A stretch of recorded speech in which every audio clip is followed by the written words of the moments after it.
తల్లికి పోతర్లంకమ్మ తల్లికి నూరు గ్రాప చెల్లెళ్లకు ముగ్గురు తమ్ముడు పోతురాజుకు హరమ పార్వతీ పదే హర మహాదేవ శంభో.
శ్రీరాజరాజేశ్వరి మమోదయ చూడమా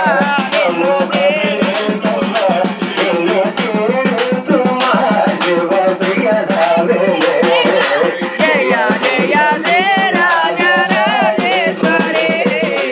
జయ జయ శ్రీరాజరాజేశ్వరి మమోదయ చూడమా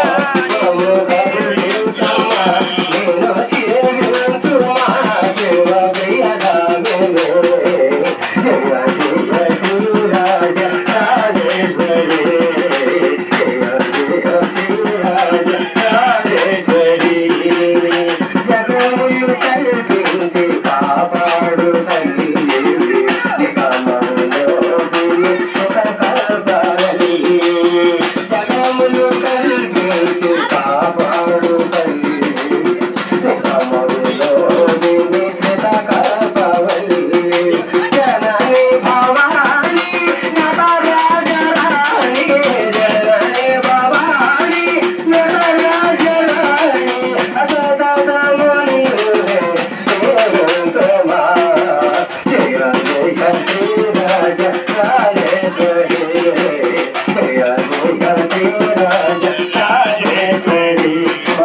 దయ చూడమ్మ మమ్ము కరుణించమ్మ నేను సేవించుమా శివ ప్రియరామే జయ జయ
జయ శ్రీ అంకమ్మ తల్లికి అమ్మల గన్న అమ్మకు ఆదిపరాశక్తికి జయ శ్రీ పెద్దంకమ్మ తల్లికి పద్నాలంకమ్మ తల్లికి ఏర్లంకమ్మ తల్లికి పెరంకమ్మ తల్లికి లంకమ్మ తల్లికి పద్నాలంకమ్మ తల్లికి మధ్యలంకమ్మ తల్లికి లంకమ్మ తల్లికి లంకమ్మ తల్లికి పద్నాలంకమ్మ తల్లికి లంకమ్మ తల్లికి జయ శ్రీ అంకమ్మ తల్లికి భక్తశైలకు ముసలి తమ్ముడు గోత్రాజుకు ఏడుకొండలవాడ వెంకటరమణ గోవింద గోవింద హర పార్వతీ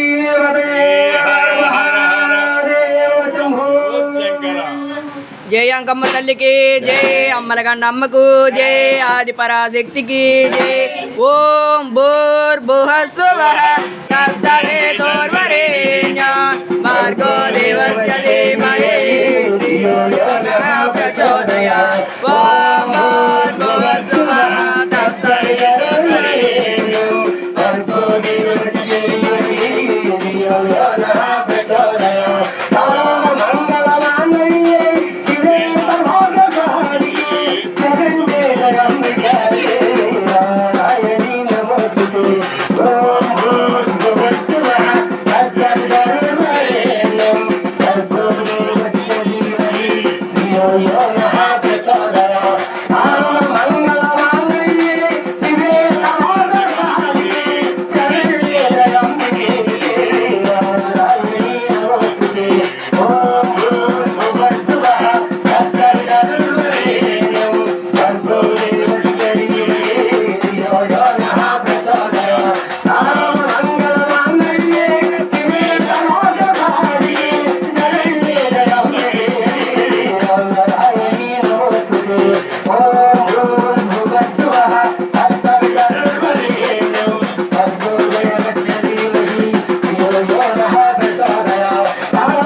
వస్తున్నాయి, మరి ఫలియాలు తట్టుకు వస్తున్నాయి. అరహరా మరి ఆపే శక్తి నీళ్ళు లేదమ్మా అని నన్ను కొందరు ప్రశ్నిస్తూ ఉంటారు, కొందరు నా మీద భారం వేస్తూ ఉంటారు.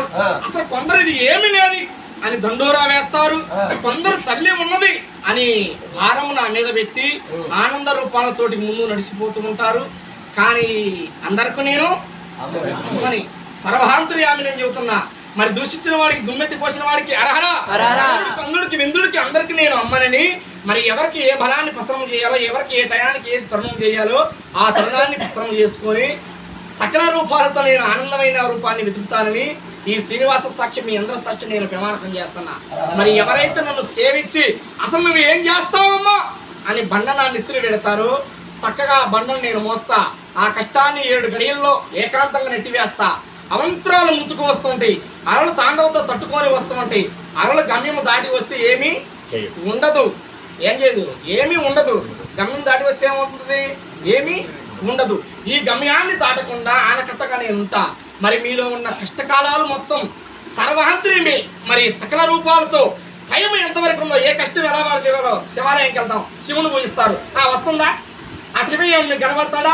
ఆ శ్రీనివాస నన్నయ్య నామవాడు ఏడుకున్న వెంకటరమణ గోవిందా గోవిందా.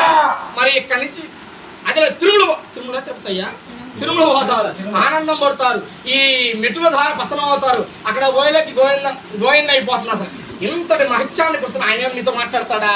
కానీ టైం రావాలి. టైం పసన్నమైతే ఆనిముత్యం ఎక్కడ ఉంటుందో ముఖ్య వర్షాన్ని పసనమయ్యి ఈ దైవానికి కూడా ఒక శరీరం కావాలి. శరీరంలో ఎంత ఉపయోగం ఉంది ఉందా? కానీ దైవంకి శరీరం కావాలి. ఈ శరీరానికి పసనం చేస్తుంది, శుద్ధి సూచన పసనం తరుణమవుతుంది. మరి వేడి నీడల్లో ఉడికిస్తుంది, ఆనంద రూపాలు తిరిగిస్తుంది. అరహరా చక్కగా ఉతికి విదిలించి ఆరవేసి దాన్ని విస్తర చేసి ఎక్కడ దాచిపెడుతుంది? చక్కటి పీఠకాలను పసనం చేస్తుంది. ఇంతటి మహిత్యం ఉంటే, ఇంతటి మహిత్యాన్ని పసనం అయి ఉంటేనే ఆనందమైన దేహము దైవ రూపంతో పసనం అవుతుందని నా సాక్ష్య శ్రీనివాస సాక్ష్యం మీకు నేను ప్రమాణకం చేస్తున్నా. ఈ మానవ శరీరం ఎప్పుడు ఎక్కడ ఉందో వెతుక్కుంటుంది, ఆనిముత్యాన్ని పట్టివేస్తుంది. పట్టివేసిన ఆ ముత్యాన్ని యుద్ధం అన్నా కూడా విడివించి పోదు. నగలు చూస్తున్నా నువ్వు విడివించి పోదు. మరి ఈ దైవంలో ఈ మానవ శరీరంలో దైవం వస్తుంది, నిజమో ఒట్టిదని కొందరు ప్రశ్నిస్తూ ఉంటారు. అసలు ఏం లేకపోతే ఇక్కడ ఎందుకు వస్తారా? అసలు చెప్పు, వస్తారా? తిరుమలలో ఏమి తన్ను మహిత్యం లేదంటే అసలు ఎవరు పోరు తిరుమలకి? పోతారమ్మా, పోతారా? వారు. కానీ శ్రీనివాసుడు అన్ని అందనట్టుకుంటాడు, చక్కడ పురి పెడతాడు. పురిని ఎట్ట ఇప్పాలో తెలుసు, దాన్ని ఎట్ట పేనాలో కూడా ఆయనకి తెలుసు. నమ్మకాయ పిండి అంటే నాణ్యముగా వండుకొని విస్తరలో వడ్డించిన తర్వాత చిన్న సుడిగాలు పుట్టిస్తాడు. నా మీద ప్రేమ ఉన్నవారు ఎవరైతే దీన్ని తినగలుగుతారో వాళ్ళకి నేను పరిశ్రమతను వరమిస్తాడు. తింటారు మీరు? చెప్పండి, తింటారయ్యా? ఎందుకు తినలేరు? దుమ్ము పడిపోయింది అంటారు. అసలు ఇంత ఇష్టంగా వండుకున్నాము, ఇంత ఆనందం రూపాలు తిరిగిచ్చాము, దైవం అసలు ఏం చేస్తుందని దైవాన్ని చర్చించుకోవాలి. అప్పుడు వచ్చిన సుడిగాలు ఎడిపోతుంది అయ్యా, పక్కగా వెళ్ళిపోతుంది. చక్కటి నవకాయ పిండి నాణ్యంగా తినగలుగుతారు, ఆనందం పొందగలుగుతారు. అటునే శ్రీనివాసుడి గారు ఉన్న మహిత్యం ఎలా ఉంటుందంటే అండి అందకుండా తరుణం అవుతాడు. ఆయనకేముందమ్మా, మనకి అనుకున్న జరిగిపోయి తిరుమల పోయి రావాలంటారు. చక్కగా తరుణుడు రాకపోతే ఏదో ఆటంగా పెట్టి ఆపేస్తాడు. మరి నా తంతులు కూడా సర్వరూపం కలిగి మరి ముగ్గురమ్మల మూఢమయ్యి అరహరా మరి 70 కోట్లకు నేను పరిమారి ఆనంద రూపాలు తిరిగిస్తున్నా. అనంతరము నాకు తెలియంది ఏది లేదు. అండ పిండ బ్రహ్మాండ గండము ఎక్కడ ఎంతవరకు ముంచుకు వస్తుందో వసనం చేస్తా. టైం వస్తుందేమో, టైంకి నేను ఏం చెబుతాను చిత్రగుప్తుడు రాసి అమ్మకం కూడా అవకాశం బట్టి ధనం ఎక్కువ వస్తాడు. అమ్మ మరి నీ భక్తురాలు ఏమవుతుందమ్మా అని నన్ను ఎవరు అడుగుతాడు. ఆమెకు ఆయుష్కి తరుణం లేకపోతే ఒక్క 7 గడియలు నేత్రాలు మూస్తానయ్యా, నీ ఒక కార్యమని జయపదం చేసుకోమంటా. మరి 7 గడియలు నేను మూస్తే ఏమవుతుందయ్యా, ఈ 7 భూమండలం మొత్తం పసనం అవుతుంది. రెప్పగొట్టి తీసేంత సమయంలో ఎత్తుకొని వెళ్ళిపోతాడు. ఎవరు? ఏమా? మరి ఈ ఒక తరుణాన్ని పసనం చేసుకుంటూ మరి భారం నా మీద వేసి ఎవరైతే నన్ను నమ్మి ఆనంద రూపాలతో ఈ ఆలయ ప్రాంగణానికి వచ్చారో వాళ్ళ కష్టకాలాల మొత్తం జయపదంగా శ్రీనివాస సాక్ష్య తీరుస్తానని నేను సాక్ష్య ప్రమాణం చేస్తున్నాను.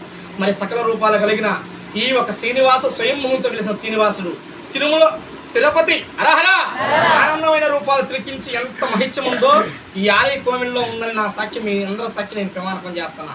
ఎవరైతే కనులు మూసి అస్తములు చేయించి గిరిప్రదర్శన చేసి భారం వేస్తారో సర్వాంతర్యామిని నేను ఆ భారాన్ని ఆయనతో మోస్తానని నా సక్క మళ్ళీ మీకు అభయం ఇస్తున్నా.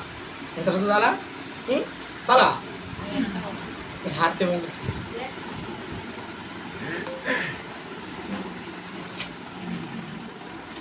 చేయాలా చేయాలి.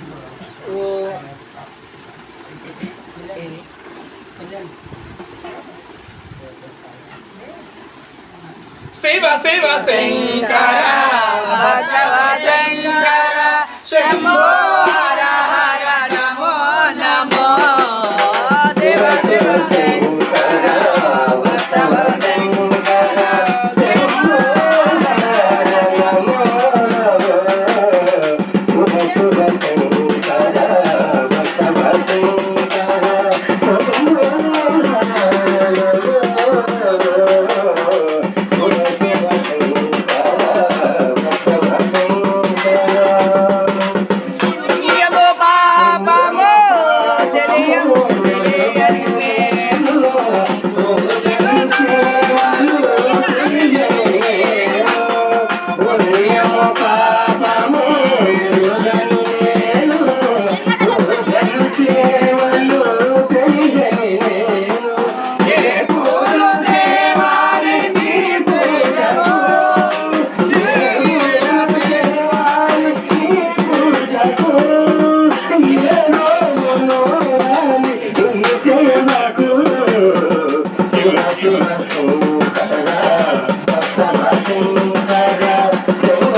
పరమేశ్వరి మాతకు నమ్మకు వారి పరాశక్తికి